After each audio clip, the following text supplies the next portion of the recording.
अच्छा जी, आप लोग अपने बच्चों को अंग्रेज़ी भी पढ़ाते हैं और इसी तरह आपके पास एक हमारी मादरी या फिर कहें कौमी ज़बान उर्दू है। तो उर्दू भी हम बच्चों को पढ़ाते हैं, लेकिन हम उनको उनकी बुनियादी जो हरूफ़ तहज्जी है वो सही तरीके से नहीं पढ़ाते। उसको जब हम सही तरीके से नहीं पढ़ाते, उस बच्चे की जो बुनियाद है वो काफ़ी हद तक मुतासर होती है और वो जब तक पढ़ता रहता है उसी गलत बुनियाद को साथ चलाते चलाते बहुत से मसाइल का शिकार रहता है। तो मैं आज एक ज़ीरो लेवल यानी कि एक नर्सरी का बच्चा है, प्रेप का है, उसको आप उर्दू की हरूफ़ तहज्जी जब सिखाते हैं, कैसे सिखाते हैं, तो उसको आज मैं आपको बताऊंगा और आपने उन बच्चों को वो चीज़ पहुंचानी है इस तरीके से जिस तरीके से मैं पढ़ाता हूं। अच्छा जी, देखिए, हमारे पास जो उर्दू है जिसको हम उर्दू मज़मून के तौर पर बच्चे को पढ़ाते हैं, उसकी जो बुनियादी चीज़ है वो हरूफ हैं, हरूफ़ तहज्जी। उर्दू में जो हरूफ़ तहज्जी हैं वो कितने हैं? 37 हैं। तो आप उर्दू के जो हरूफ़ तहज्जी बच्चे को सिखाएंगे वो 37 हरूफ़ तहज्जी सिखाएंगे, ठीक है ना। तो उसमें आप देखें कि वो जो 37 हरूफ़ तहज्जी हैं, ये देखें, ये हैं हरूफ़ तहज्जी। हम जब उन बच्चों को इन हरूफ़ तहज्जी की पहचान कराएंगे तो इनकी आवाज़ें भी हमने उनको सिखानी है। उनको हम गलत आवाज़ें सिखाते हैं। अब ये देखें, इनको गिन ले तो ये 37 हरूफ़ तहज्जी बन जाते हैं। अब ये जो अलिफ है, बे है, पे है, ते है, इसकी जो आवाज़ हमने बच्चों को सिखानी है वो सही नहीं सिखाते। मैं आपको बताऊं कि आजकल बच्चे को आवाज़ों के ज़रिए पढ़ाया जाता है। तस्वीर दिखाकर उसका नाम पूछा जाता है, फिर वो जो नाम बोलता है उसमें वो जो आवाज़ें नेचुरल निकाल रहा होता है वही कुदरती आवाज़ें जो वो निकालता है, उन आवाज़ों को इसके साथ मिलाना पड़ता है। अब मैं आपको हरूफ़ तहज्जी जो 37 हैं उनकी आवाज़ें बताता हूँ, कैसे आपने बच्चे को आवाज़ें याद करानी हैं, बहुत इम्पॉर्टेंट है। ये जो अलिफ है इसको हमने बच्चे को आवाज़ सिखानी है अ की, अ।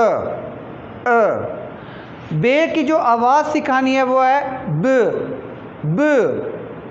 फिर इसके बाद पे की आवाज़ प, ते की आवाज़ त, टे की आवाज़ ट, से की आवाज़ से की आवाज़ स, जीम की आवाज़ ज। जीम नहीं कहना, जीम कहेंगे तो इसमें 3 आवाज़ें आ जाएंगी, मीम की भी आ जाएगी, ज की भी आ जाएगी, ए की भी आ जाएगी। ज, च, चीम नहीं कहना, च, चे नहीं कहना, च।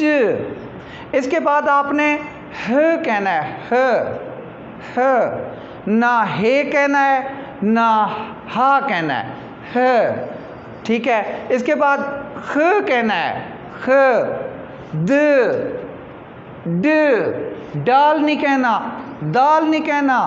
देखें, अब ये दाल है और ये भी दाल है, वाई, क्यों हम इसमें दाल कहते हैं? ये है द, ये है द।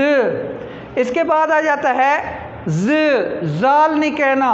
ये देखें, ये है जाल, 3 लेटर इसमें आ रहे हैं, 3 हरूफ आ रहे हैं, लेकिन हम इसको फिर भी क्या कहते हैं? जाल कहते हैं, लेकिन जाल नहीं है ये ज है। फिर र है, ड़, ड़े नहीं कहना, ज,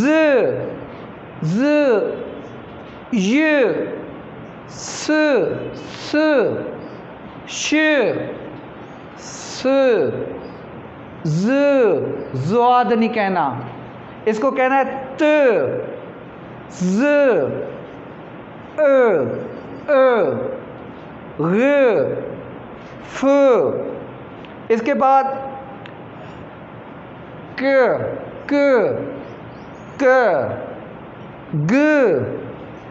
लाम नहीं कहना, लाम कहेंगे तो 3 हरूफ आ जाएंगे, ये ल, आ, म, लाम। गलत है ये, हम गलत पढ़ाते हैं बच्चों को, उनका नुकसान करते हैं। म, इसको न भी कहते हैं, भी कहते हैं। कहीं पर ये न की आवाज़ देता है, कहीं पर की आवाज़ देता है। फिर व, ओ की भी आवाज़ देता है। फिर इसके बाद ह, ये क्या है, इसको यक चश्मी भी कहते हैं। इसके बाद है ई, ए, छोटी ये, बड़ी ये। बड़ी कहाँ आ गया, छोटी कहाँ आ गया? भाई दफ़ा करें आप, ये बड़ी का चक्कर छोड़ें, छोटी का चक्कर छोड़ें। यहाँ पर आपने ई लगाना है और ए लगाना है। हमने 100 साल पुराना, 200 साल पुराना, 1000 साल पुराना ये हमने रिवाज कायम कर रखा है, रिवायती चले आ रहे हैं। नहीं, ये हमने नहीं करना।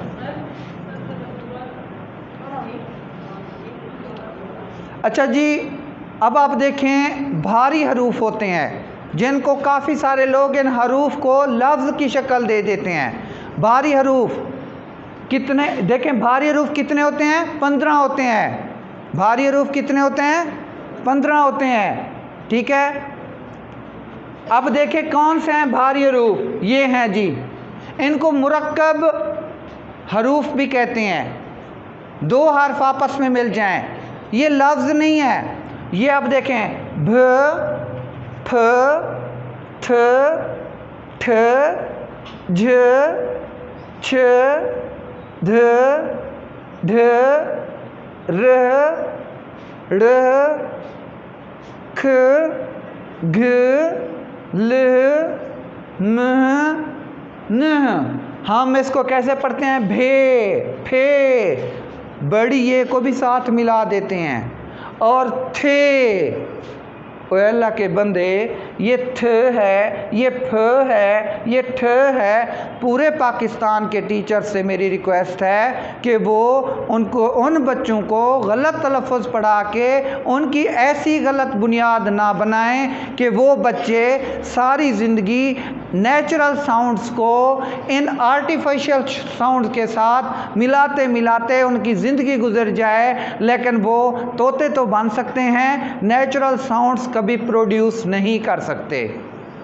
ठीक है ना? अब मैं आपको बताने चला हूँ इन आवाज़ों के साथ आपका यानी कि पहचान। मैडम साहब आपका नाम क्या है? रज़िया। अच्छा मैडम साहब आपने क्या कहा, आपका क्या नाम है? रज़िया। मैंने इनसे पूछा आपका नाम क्या है, इन्होंने मुझे अपना नाम बताया रज़िया। अब यही समझे हमारी बच्ची है, स्टूडेंट है, इसको अपना नाम आता है। हमने इससे नाम पूछा, इसको अपना नाम भी आता है, इसको अपनी नाम का आवाज़ निकालना भी आता है। दोनों काम बच्ची जानती है, बोलना भी जानती है, अपना नाम सुनना भी जानती है। अब इस बच्ची से हम कहेंगे इसमें कितनी आवाज़ें निकलती हैं? हाँ बच्चे आप बताएं कि रज़िया में कितनी आवाज़ें निकलती हैं? हाँ, रे, जोए बता रही है, और ये, हा, हे। अब कितनी आवाज़ें हैं बच्चे? 4। क्लैपिंग करें बच्चे के लिए। बेटा आप बैठ जाएं। अब मैडम साहिबा ने कहा है रे, जे और ये हे। अब ये खुद मैडम साहिबा भी अपने तलफ़्फ़ुज़ सही बता रही थी जब इसने कहा रज़िया। जब इससे हमने जोड़ करवाया, इसने सारा सत्यानाश कर दिया अपनी नेचुरल आवाज़ को साइड पे रख के। क्यों? इनको जो हमने आर्टिफिशियल आवाज़ें सिखाई हैं वो तो गलत सिखाई हैं। क्या अब इस मैडम की जो 4 आवाज़ें इसके नाम के साथ जुड़ी हुई हैं, जो नेचुरल ये बोलती है, वो पता है आपको कौन सी हैं? वो हैं र, ज, ए नहीं, ए और आ।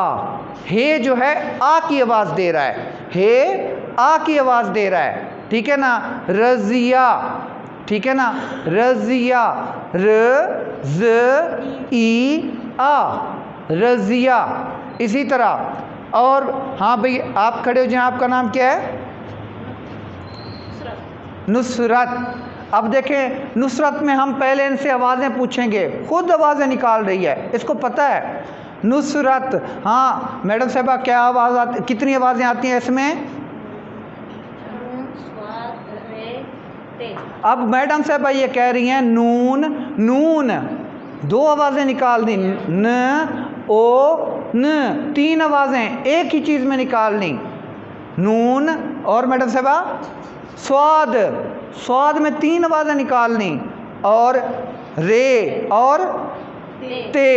अब आप देखें कि मैडम साहबा की जो आवाज़ है नाम की, जो नेचुरल निकाल रही है, सही निकाल रही है, जब वो उसको अलग-अलग करके बताती है वो गलत बताती है। नुसरत, न स र त, ते नहीं त, जैसे नुसरत त। अब देखें नून पेश, नो, नो न स र त, नुसरत, ये है। अब मेरा नाम क्या है? तारिक। अब मैं कैसे कहूँगा? अपने नाम की आवाज़ें मेरी कितनी हैं? 4 हैं। अब मैं उनको कैसे प्रोड्यूस करूँगा? जैसे मैंने कहता हूँ उनको अलहदा मैंने करना है, बस जो बोलता हूँ वही करूँ अलहदा, अपनी वो चीज़ छोड़ जो हमने पुरानी सीखी हुई है कन्वेंशनल अंदाज में। अब हम सूती तरीक़े तदरीस को हम फॉलो कर रहे हैं, उसमें हम आवाज़ों के मुताले के मुताबिक चलेंगे। क्या है? त आ र क त आ र क। इस तरीके से बच्चे को आप हरूफ तहज्जी की पहचान कराएं, हरूफ तहज्जी की आवाज़ें सिखाएं जो मैंने सिखाई हैं, और इस तरीके से आप उनको भारी हरूफ सिखाएं और उन भारी हरूफ की आवाज़ों की पहचान करा के उनको आप तलफ़्फ़ुज़ सिखाएं। हमारे जो कारी हज़रात मस्जिदों में बच्चों को कुरान पाक की तालीम देते हैं, उस तालीम में वो यही आवाज़ें निकालते हैं, बा, पा, का, ता, टा। हम लोगों ने तो गलत सिखाई हैं, हम लोग एमफिल करके PhD करके बच्चों को सही साउंड्स आवाज़ें नहीं सिखा पाते, जिसकी वजह से हम बच्चों की तालीमी मियार में, उनका मियार बुलंद करने में हम पेश हैं। तो हमें अपने अंदर बेहतरी पैदा करनी चाहिए, जदीद तरीक़े तदरीस के मुताबिक, जैसे सूती तरीक़े तदरीस है उसको फॉलो करना चाहिए। किसी चीज़ की पिक्चर दिखाएं, अब देखें ये क्या है, ऊपर चल रहा है, पंखा है, पंखे में कितनी आवाज़ें आती हैं? 4। अब देखें इसकी पहली आवाज़ है प, दूसरी आवाज़ है नून नहीं, ख आ, पंखा। इस तरीके से आप बच्चे को सिखा देंगे, बच्चे के ऊपर आपको मेहनत भी नहीं करनी पड़ेगी, वरना आपको ट्रिपल मेहनत करनी पड़ती है। क्यों? बच्चों को आपने जो आवाज़ें सिखा दी हैं वो हैं गलत और वो नेचुरल साउंड से मिलती नहीं, फिर वो रट्टा तो लगा लेता है, लेकिन आपने बच्चे को एक कामयाब बच्चा जो पढ़ाई के लायक होता है वो नहीं सिखाते।